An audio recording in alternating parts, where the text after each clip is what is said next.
ગૌરી ફળિયું પ્રાથમિક શાળા વિદાય સમારંભ ધોરણ 5ના વિદ્યાર્થીઓનો વિદાય સમારંભ અને વાર્ષિક મહોત્સવ અંતર્ગત ઉપસ્થિત અહીંના આદરણીય શ્રી આચાર્ય શ્રી આ સ્કૂલના જે શિક્ષકો અને આજુબાજુની શાળાઓમાંથી પધારેલા આદરણીય શિક્ષકો ગુરુજનો અને અહીં જે ધમોડી ગામ અને આજે શાળામાં ભણતા વિદ્યાર્થીઓના વાલીઓ તથા તમામ જે અહીંથી આમંત્રિત મહેમાનો છે એ સૌને હું સૌપ્રથમ વંદન કરું છું. નમસ્કાર, નમસ્તે. હવે હું વાત કરીશ કે આ શાળાની કે આ શાળાના શિક્ષકોનું કાર્ય તો આપણી સામે ચિત્ર આપણી સમક્ષ હાજર જ છે કે ધોરણ 5ના વિદ્યાર્થીઓ કઈ રીતના એમની શૈલીમાં રજૂ કરતા હતા. એટલે આપણાને એનું કોઈક પ્રમાણની જરૂર નથી અહીંના શિક્ષકોની કે આ શિક્ષકો અહીં શું કરાવે છે, કઈ પ્રવૃત્તિ કરાવે છે વાલીઓ માટે. ખાસ હું આજે મારો સંવાદ ફક્ત વાલીઓ અને બાળકો સાથે રહેશે કે શું છે કે પહેલાં હું મારી વાત કરીશ. મારું નામ હાર્દિક ગામિત છે. બાજુ અહીંયા આ બોર્ડર થોડી ક્રોસ કરો એટલે મારું ફળિયું આવી જાય. ગાળકુવા દાદરી ફળિયું મારું ઘર અહીં છે. હાલમાં હું સુબીર ITI ખાતે ફરજ બજાવું છું. મિકેનિકલ એન્જિનિયર છું. અને બીજી વાત કે આપણી વાત કરી તેમ અહીં ગામમાં હું બાળકો માટે કોચિંગ એટલે કે એક અમારી લાઇબ્રેરી પ્રાઇમરી ધોરણે અમે એને ડેવલપ કરી છે કે એ પણ કેવી છે કાચા મકાનમાં. એનું રીઝન એ છે કે અમે કોઈની રાહ જોવી નથી અમારે સરકારની રાહ જોવી નથી, અમારે તંત્રની રાહ જોવી કે કોઈની રાહ જોવી નથી. કે આપણી પાસે જે આપણા રિસોર્સિસ છે, સંસાધનો છે, એમાં આપણે કઈ રીતે એને ચલાવી શકીએ. આ ઘણી વખત કેવું હોય છે કે આપણે સરકારના ભરોસે બેસી રહીએ કે સરકારી તંત્ર આવશે ત્યારે આપણે લાઇબ્રેરી સ્ટાર્ટ કરશું કે ભણવાનું સ્ટાર્ટ કરશું. તો એવું અમારા અભિગમમાં અમે રાખ્યું નથી. અને એ જ આજે કાચા મકાનમાં 3 વર્ષ થઈ ગયા છે. એમાંથી ઘણા બધા વિદ્યાર્થીઓ એકલવ્ય, નવોદય અને એમાંથી 4 જે છોકરાઓ છે આજે સરકારી તંત્રમાં જોડાયા છે. કે એક છોકરી છે જે પોતે અહીંયા વાલિયા પંચાયતમાં છે, એક છોકરો છે જેમણે આપણે ત્યાં જ કોચિંગ લઈને એ આજે SRPમાં છે, અને એક છોકરો જે છે એ હાઈકોર્ટમાં આજે કોર્ટ એટેન્ડન્ટ તરીકે ફરજ બજાવે છે. ઘણા બધા વિદ્યાર્થીઓ. ખાસ મારી વાત કરીશ તો આજે સેન્ટર છે એનો ઇન્ટર્ન્સ ફક્ત બાળકો પૂરતો નથી, પણ ઘણા બધા શિક્ષકો છે એમને પણ ખબર છે કે સ્પર્ધાત્મક પરીક્ષાની તૈયારી કરવામાં આપણો જે 5 થી લઈને કે 1 થી લઈને 12 સુધીનો અભ્યાસક્રમ ખૂબ મહત્વનો હોય છે. બધાને જ ખ્યાલ હોય છે, પણ વાલીઓને એનો ખ્યાલ હોતો નથી કે 1 થી લઈને તમે સારામાં સારા અધિકારી બનવા માટે તમારો બેઝ છે 1 થી લઈને 12માં એ જેટલો મજબૂત હોય એટલા તમે સારા અધિકારી બની શકો. જો આજે UPSC એટલે કે કલેક્ટરની પરીક્ષા આપવી હોય તો તમારો 12 સુધીનો પાયો એકદમ સ્ટ્રોંગ જોઈએ, એકદમ બેઝ તમારો સ્ટ્રોંગ જોઈએ. કે આજે તમે કોઈ પણ સ્પર્ધાત્મકના ક્લાસીસમાં જશો તો તમારી શરૂઆત જો તમારું કાચું હશે બેઝિક તો શરૂઆત ત્યાંથી થશે કે તમને જે 5માનું ગણિત, 6ઠ્ઠાનું ગણિત, 7માનું ગણિત એ પહેલાં તમને સ્ટ્રોંગ કરવામાં આવશે. તો મારો વિચાર ફક્ત એ જ હતો કે આપણે બાળકોને ધ્યાન આપીને એમનું જે પાયો છે એને તમારી મદદ, જે શિક્ષકો આજુબાજુના શિક્ષકો છે, ઘણી વખત બરાબર આ પ્રવૃત્તિઓની સકારાત્મક અસર કે ક્યારેક એને નકારાત્મક તરીકે પણ જોવામાં આવે છે. કેમ કે આપણે જોશું તો 5મા પછી ઘણા વિદ્યાર્થીઓ બહાર જતા રહી તો ઘણી સ્કૂલને વિદ્યાર્થીઓની પણ ઉણપ નડે છે. તો આ ઘણા બધા પ્રશ્નો છે, પણ એ કેવું છે કે એકબીજા શિક્ષકો સાથે મળીને એને આપણે ચર્ચા કરીને આપણે એને સોલ્યુશન કરી શકીએ. તો મારી પ્રવૃત્તિ વાત કરું તો મારે સ્પર્ધાત્મક પરીક્ષાનો પણ અનુભવ છે. હું પોતે સરની થોડી ફરિયાદ હતી કે મારા લગ્ન અત્યારે જ થયા છે અને આમંત્રણ રહી ગયું હતું. તો મારું આખા દિવસનો શેડ્યુલ હું તમને કહું તો હું જેવો ઉઠું તેવો નાહી ધોઈને મારા 7 થી 9 સ્પર્ધાત્મક પરીક્ષાના ક્લાસ હોય છે. અત્યારે જે PSI અને પોલીસ કોન્સ્ટેબલ માટે જે વિદ્યાર્થીઓ વ્યારા સુધી જઈ નથી શકતા એવા વિદ્યાર્થીઓ માટે કે જે અફોર્ડ નથી કરી શકતા કે વ્યારા સુધી ડેઈલી જવા માટે પણ સક્ષમ નથી, કે કોચિંગ અફોર્ડ નથી કરી શકતા એવા વિદ્યાર્થીઓને હું સવારે 7 થી 9 સુધી કોચિંગ આપું છું. જે તે સ્પર્ધાત્મક પરીક્ષાની એમણે જે પણ તૈયારી કરવી હોય એ. પછી 9 થી પછી હું જાઉં છું, 9 થી 5 મારી ડ્યુટી માટે જાઉં છું, મારે જોબ માટે. પછી ત્યાંથી આવું છું, પછી આ જે સ્કૂલના બાળકો હોય છે એમને હું આવ્યા બાદ તરત 8:30 સુધી એમને ગાઈડ કરું છું. અને પછી 8:30 પછી જે સમય બચે છે એ મારા ફેમિલી માટે બચે છે. એટલે વીકનું તમે જોયું તો મારી બહુ ઈચ્છા હતી, કેમ કે આ બાળકો જે આ સ્કૂલના બાળકો આવે છે આપણે ત્યાં, તો ઘણા હોશિયાર હોય છે. તો મારે ખાલી એમને ડાયરેક્શન જ આપવાની હોય છે, કે ખાલી એમને એક થોડો ઈશારો કરીને એને શાર્પ કરવાના હોય છે. તો મને ખૂબ આનંદ થતો કે આવા વિદ્યાર્થીઓ કઈ સ્કૂલના છે. તો મને ખૂબ થતું કે હું ત્યાં મળવા જાઉં, પણ એટલો પરિચય પણ હતો નહીં. તો અચાનક કઈ રીતે પહોંચી જાઉં કે હું અહીંયા સ્કૂલ પર મુલાકાતે આવ્યો છું, પરિચય એટલો હતો નહીં. અને આવવાની ઘણી ઈચ્છા હતી. શનિવાર રજા મળે, રવિવારે તો બંધ હોય છે, પણ શનિવારે તમને કીધું તેમ વીકનું શેડ્યુલ આવવું હોય, થોડોક સમય ફેમિલીને પણ આપવો પડે, નહીં તો ફેમિલી પછી ઘરમાંથી આપણને રેશન કાર્ડમાંથી નામ બહાર કરી દે કે ભાઈ તમારે એ જ કરવું હોય તો ત્યાં જ જઈને રહો. બરાબર. એટલે ઘણું સારું છે, મારા ફેમિલી પણ આ બધી બાબતમાં સપોર્ટ કરે છે. ને હું ખાસ એ જ અપીલ કરીશ કે આ જે બાળકો છે એમને મારે ત્યાં મોકલો. હું ફક્ત શું કરવા માંગુ છું કે આ જે અહીં જે શિક્ષકો છે એમને હેલ્પ કરવા માંગુ છું કે તમને આ જે ગેપ શું છે કે શિક્ષકો ભણાવે છે પણ વાલીઓ ધ્યાન આપતા નથી. તો એ ગેપ પૂરવાનું કામ હું કરીશ, કે તમને ભલે વાલીઓને ટાઈમ નથી મળતો તો એ ટાઈમ હું કાઢીશ. બરાબર. તમે નથી ધ્યાન આપતા, આપણે બસ ભીંડા રોપવાના, ભીંડાને એટલું ધ્યાન આપે, પણ આપણા જે ખરેખર આપણા ભીંડા છે, આપણી ખેતી છે, એના પર કોઈ ધ્યાન નહીં આપે. ભીંડા જોશે તો રાત દિવસ ભીંડામાં દવા નાખવા ટાઈમસર જશે, આ કરવું છે તે કરવું છે, ભીંડાનું નિંદામણ ટાઈમસર કરશે, પણ આપણું જે ખરેખર આપણું સોનું છે, આપણી જે ખરેખર ખેતી છે, એના માટે વાલીઓને ટાઈમ નથી કે બાળકે શું કર્યું. તો ભલે તમારી પાસે ટાઈમ નથી તો કશો વાંધો નહીં, એની પણ અમને ફરિયાદ નથી. સ્કૂલે નિયમિત મોકલજો, મારી પાસે મોકલજો, તમારું કામ હું કરીશ. એટલે આપણે જે મને ખ્યાલ છે કે શિક્ષણ તંત્રમાં અત્યારે કે ભણાવવા સિવાય એટલી બધી ઇતર પ્રવૃત્તિઓ હોય છે કે શિક્ષકો ભણાવવા જાય કે પછી બીજી બધી પ્રવૃત્તિઓ, અને એને લઈને બાળકને આગળ વધાવવું એટલે ખૂબ મોટી ચેલેન્જ હોય છે શિક્ષકો માટે. તો એ ગેપ પૂરવા માટે હું તૈયાર રહીશ. ને મારું ખૂબ મોટું વિઝન છે, ખાલી બાળકો માટે જ નથી. હું મારી વાત કરીશ તો મારી પહેલી નોકરી રેલવે મેલ સર્વિસ સેન્ટ્રલ ગવર્મેન્ટમાં હતી, પણ એ મેં છોડી દીધી. મારી બીજી નોકરી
કાર્ય કરવા માટે હું હંમેશા કટિબદ્ધ છું, અને હું હંમેશા તમને સપોર્ટ તરીકે રહીશ. એ હું ખાસ તમને કહેવા માંગુ છું. હવે ફક્ત વાલીઓ માટે કે હજુ પણ વાલીઓ બાળકોને નિયમિત સ્કૂલે તો મોકલતા જ હશે, પણ મારી પાસે પણ નિયમિત મોકલો. આ જે બાળકો છે એમના વાલીઓ, એમણે મારી પાસે ખૂબ ઓછો સમય ગુજાર્યો છે આપણે, કે અનિયમિતતા સાથે અને થોડો, તેમ છતાં અમનું પરફોર્મન્સ ખૂબ સરસ છે. તો હું એવું કહેવા માંગીશ કે હજુ સતત રેગ્યુલર તમે આ ધોરણને ધ્યાનમાં રાખીને જો સતત મારી પાસે મોકલો તો હું એમને હજુ સારું પરફોર્મન્સ માટે તૈયાર કરીશ. કે આપણા ગાડકુવાના એક છોકરો છે, એમનું સ્કોર 90 નો જેવો છે, 90 નો છે. અને દર વખતે આપણે ત્યાંથી ખોડદા એકલવ્યો માટે છોકરાઓ જાય છે. અને એમાં પાછું જે મુખ્ય શાળાઓ હોય, ધોરણ 8 હોય, એમને ચિંતાનો થોડો પ્રશ્ન થઈ જાય કે બાળકો બહાર જાય. અને એ પણ એક આપણી સમસ્યા જ છે કે બાળકો તો સ્કૂલની થોડી ઘટ થાય છે, પણ આપણે કેવું છે કે બાળકોના ભવિષ્ય, મારે એકલવ્ય અને સારી એકલવ્ય અને નવોદય માટેનો એ એટલા માટે અભિગમ હોય છે કે બાળકો, વાલીઓની સ્થિતિ થોડી નબળી હોય તો 12 સુધી વાલીની ચિંતા સમસ્યા દૂર થઈ જાય છે કે એકલવ્યમાં એમને જે પ્રાથમિક બધી વસ્તુઓ મળે છે. એટલા માટે મારો એ અભિગમ હોય છે કે બાળકોના વાલીઓને, અત્યારે આપણે જોઈએ તો સામાન્ય જે સારી સ્થિતિવાળા હોય છે એમના માટે પણ ભણતર ખૂબ ખર્ચાળ થઈ ગયું છે. તમે જોશો તો ધોરણ 6, 7, નવનીત ગાઈડ અને બીજા જે ખર્ચા આપણે જોઈએ, અને બહાર સ્કૂલમાં જઈએ તો ઘણું બધું છે. અને આજે સ્ટાર્ટ કરવાનું રીઝન, અને આ જે મેં પ્લેટફોર્મ ઊભું કર્યું છે એનું ખાસ રીઝન એ છે કે હું મારો અનુભવ શેર કરવા માંગીશ કે મારા પપ્પા ગવર્મેન્ટ સર્વન્ટ જ હતા, સરકારી નોકરીમાં હતા, પણ અમારું ફેમિલી મોટું છે. અમે 3 ભાઈ, 2 બહેનો છે. તો જે તે સમયે જ્યારે ભણવાનું થતું, પપ્પા નોકરી કરતા છતાં મેં સંઘર્ષમય રીતે અભ્યાસ મારો મિકેનિકલ એન્જિનિયરિંગનો પૂરો કર્યો છે. તો મને ફક્ત એ વિચાર આવે કે જે બાળકોના વાલીઓ નોકરી નથી કરતા, કે જે ખેતી પર નિર્ભર છે, એમને કેટલો સંઘર્ષ કરવો પડતો હશે. તો એમને હેલ્પ કરવા માટે, કે એમનો બાળક ખાલી આર્થિક ધોરણના લીધે એમનો સર્વાંગી વિકાસ ન અટકે તેના માટે. અને મારા પપ્પાની વાત કરું તો મારા પપ્પા આજે અહીંયા નથી, એમનો સ્વર્ગવાસ થઈ ગયો છે, જે સિટી સર્વેમાં જોબ કરતા હતા. પણ એમનું જે બાળપણની વાત છે, કે એમનો જે સમય હતો એ હતા, તમને ખ્યાલ હશે તો આપણા જ્યારે નરેન્દ્ર મોદી સાહેબ જ્યારે સીએમ હતા, તો એમના જે સચિવ હતા આપણા મોખવાણના, NU સાહેબ, નરેન્દ્ર ગામિત સાહેબ, એમના ક્લાસમેટ હતા. અને એમના જેટલા જ હોશિયાર હતા, પણ આર્થિક સ્થિતિના કારણે તેઓ ફક્ત ક્લાસ 2 સુધી પહોંચ્યા, અને NU સાહેબ સચિવ લેવલ સુધી પહોંચ્યા. તો એમનો ખાસ અભિગમ, મને ખાસ ટકોર એમની એ જ રહેતી કે બેટા, આપણે એવું કામ કરવાનું છે કે કોઈ પણ બાળકનું આર્થિક ના લીધે એનો ગ્રોથ અટકવો નહીં જોઈએ, કે પૈસાના લીધે એનું ભણતર બગડવું ના જોઈએ, કે પૈસાને લઈને એનો સર્વાંગી વિકાસ અટકવો ના જોઈએ. એટલા માટે મેં પણ હવે આગળની પરીક્ષા કોઈ આપતો નથી. મેં અહીં જ મારો સંતોષ માની લીધો છે, અને મારે આ પ્રવૃત્તિઓ સાથે આગળ વધવું છે. મને સ્પર્ધાત્મક પરીક્ષાનો પણ ઘણો અનુભવ છે. મેં ઘણા બધા કોચિંગ સેન્ટરો ચલાવ્યા છે, અને એમાંથી ઘણા બધા વિદ્યાર્થીઓ આજે સરકારી તંત્રમાં જોડાયા છે. તો બસ હું વાલીઓને એટલું જ કહેવા માંગીશ કે જે 12 સુધી જઈ નથી શકતા, એમને ભણાવવાની જવાબદારી હું લઉં છું, કે એમનું જે પણ વિઝન હશે એમને પૂરું કરવા માટે હું સમય આપીશ. અને ખાસ અંતમાં એટલું કહેવા માંગીશ, પેલું જે ગીત હતું આપણે સ્કૂલે જઈએ, એના શબ્દો ખૂબ સરસ હતા. મને એ જ્યારે સાંભળ્યું ત્યારે જ ગમ્યું કે કોઈ પણ પરિસ્થિતિમાં સ્કૂલે પહોંચવાનું છે. મારો અભિગમ આ જ હોય છે કે મારે જે કેવું હતું એ બાળકોએ ગીતોમાં કહી દીધું. ગમે તે પરિસ્થિતિ, ધોધમાર વરસાદ હોય, ભર તડકો હોય, હું તો એમ કહું છું બીમાર હોય તો પણ સ્કૂલે આવો જ, ફર્સ્ટ એડ બોક્સ અહીંયા છે જ. તાવની દવા લઈને ખાલી બેસી રહેશું, આરામ કરીને જશું. ઘરે આરામ નથી કરવો, સ્કૂલે આરામ કરશું, પણ આવો. મારું આજ કેવું હતું ને, મેં એ ગીત સાંભળ્યું, મને ખૂબ આનંદ થયો કે આપણી પાસે ભણવા સિવાય બીજો કોઈ વિકલ્પ નથી. કે આપણો વિકાસ કરવો હશે તો આપણે કોઈ પણ સંજોગોમાં આપણે શિક્ષણ લેવું છે. અને આપણાને તો ખૂબ સરસ ટીમ મળી છે. અહીં મેં જોયું શિક્ષકોનું સંકલન ખૂબ સરસ છે, કે એકબીજા સાથેની અન્ડરસ્ટેન્ડિંગ. અમે આવી અન્ડરસ્ટેન્ડિંગ અમારા સ્ટાફમાં પણ નથી જોવા મળતી કે બીજે કશેક જોઈએ તો આવી રીતના હળી મળીને કાર્યક્રમો થાય ખૂબ સરસ રીતે, તો એ ખૂબ ખૂબ આનંદની વાત કહેવાય છે. એટલે વધુ બોલીશ નહીં, બરાબર, આપણો સમય ઘણો થઈ ગયો છે. અને હું એમ કહીશ કે આજુબાજુના જે સ્કૂલો છે, આજુબાજુના જે વાલીઓ છે, તો ખાસ કરીને જે નજીકની તમારી સ્કૂલો છે, બહાર જવા કરતાં તમે આ સ્કૂલોમાં એડમિશન લો અને આ સ્કૂલોમાં એડમિશન લઈને ભણો, એવી હું સૌ વાલીઓને વિનંતી કરીશ. ખાસ કરીને બહારની જે બહાર સ્કૂલોમાં મોકલે છે ત્યાંનું પણ એજ્યુકેશન, મારી પાસે બધા જ છોકરાઓ આવે એટલે મને ખ્યાલ છે બહારની શાળાઓ કરતાં બહાર જે ખાનગી શાળામાં કેવા શિક્ષકો હોય કે જે પરીક્ષા પાસ નથી કરી એવા શિક્ષકો હોય, કેવા શિક્ષકો હોય જેમણે ટેટ ટાટ કે એવી કોઈ પરીક્ષા, તમારી સામે આ શાળા સરકારી શાળામાં એવા શિક્ષકો હોય કે જેમણે ક્વોલિફાય થયા છે, સરકાર તરફથી જે સ્પર્ધાત્મક પરીક્ષા લેવામાં આવે એ પરીક્ષા ઉત્તીર્ણ કરીને પછી આવ્યા છે. તો તમે કેમ બહાર સેલ્ફ ફાઇનાન્સ સ્કૂલો ફક્ત નામની હોય છે, એમનું નામ હોય છે કે ત્યાં હવે શિક્ષણ કેવું મળશે એની આપણાને કોઈ ખ્યાલ હોતો નથી. તો આપણી આ શાળાનો મને અનુભવ છે, ઘણી બધી શાળાઓનો અનુભવ છે. તો મહત્તમ વિદ્યાર્થી વાલીઓને વિનંતી કે આ શાળાનો લાભ લો. અને હજુ એકવાર કહીશ કે મારી પાસે બાળકોને મોકલો કે તમારી જે જવાબદારી બને છે એ ગેપ હું પૂરી કરીશ. આ ભૂપેન્દ્રભાઈ ને આ વિજયભાઈ, એમને તો હું ઓળખું છું. ખાસ મારી ટકોર એ હોય છે કે અહીંયા કોકણી ફળિયામાંથી આવતા નથી છોકરાઓ, એટલે મેં એમના સંબંધીઓ પણ આપણે શું નામ છે ચિમેરના મારી સાથે પ્રવાસીમાં સ્ટાફ આવે છે, નિલેશભાઈ કોકણી, એમને પણ કીધું હતું કે તમને ઓળખતા હોય તો ત્યાં કહો. અને કોઈથી નથી આવતું રોજ, તો હું એમના માટે આવવા જવાની વ્યવસ્થા કરીશ. છોકરા માટે વાલીને એટલું તો વાલીઓ કરી શકો ને, છોકરા માટે ખાલી લેવા મૂકવા આવવાનું છે એટલું તો થઈ શકે ને. તો ઘણા વાલીઓ કે છોકરો આવે ને, હવે એ બાળકને શું ખબર પડે, તમારે એને વાળવાનું છે, એનું ઇમ્પોર્ટન્સ સમજાવવાનું છે. ઘણી વાર અત્યારે તો એવા બાળકોને એટલા લાડ કોર્ટમાં એ કર્યા હોય છે ને કે 2-3 થાપડ પણ વાલીને મારી દે છોકરું તો બી એટલે એટલું બધું મોબાઈલનું એડિક્ટ કે હવે થોડું તમારું નિયંત્રણ બાળકો પર હોવું જોઈએ. શું સારું છે, શું ખરાબ છે, એ તરફ આપણે એમને વાળવું જોઈએ.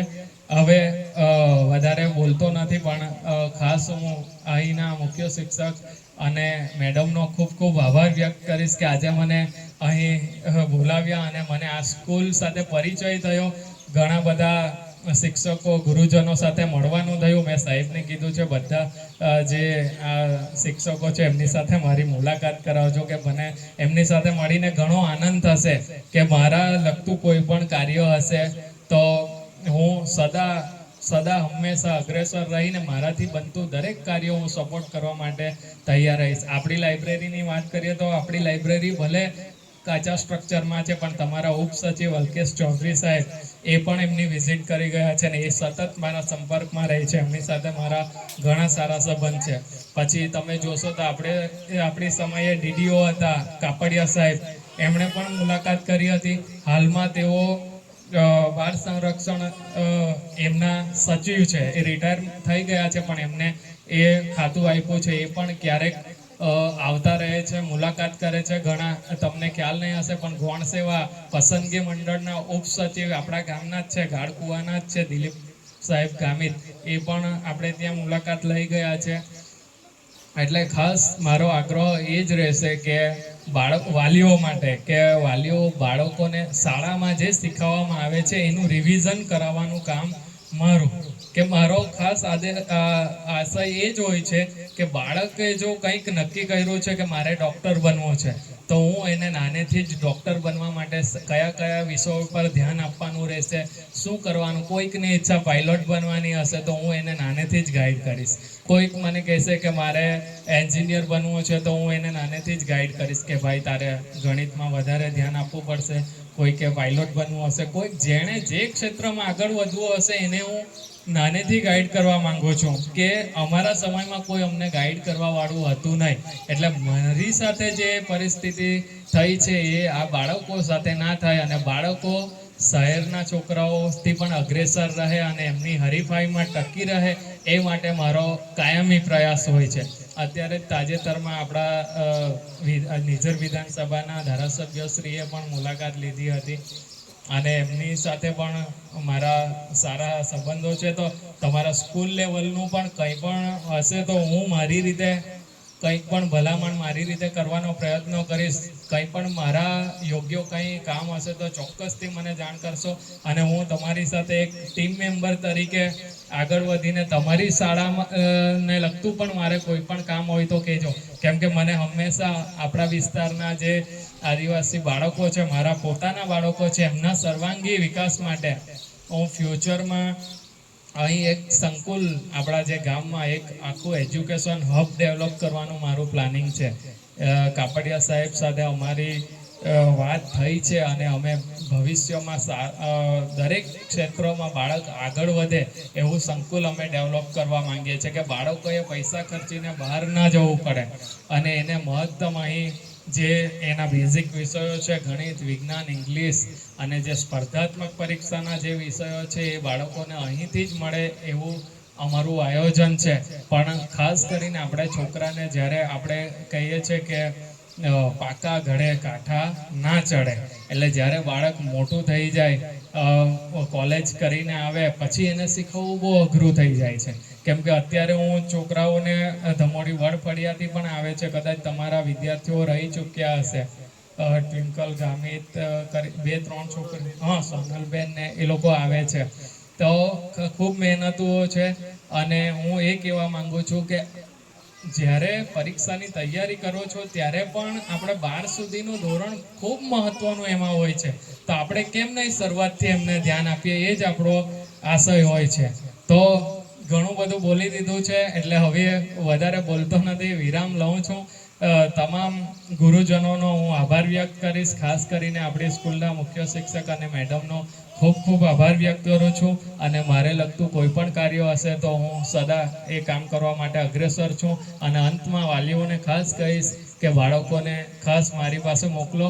હું એમને એમનું ભણતર ભાર વિનાનું ભણતર કરવા માંગુ છું કે એ લોકો ત્યાં આવીને એન્જોય કરીને ભણશે. ભલે રમીને જશે તો ચિંતા કરતા નહીં, પણ હું એનો ચોક્કસ પ્રમાણે એનો સર્વાંગી વિકાસમાં ફાળો આપીશ. ઓકે, અસ્તુ.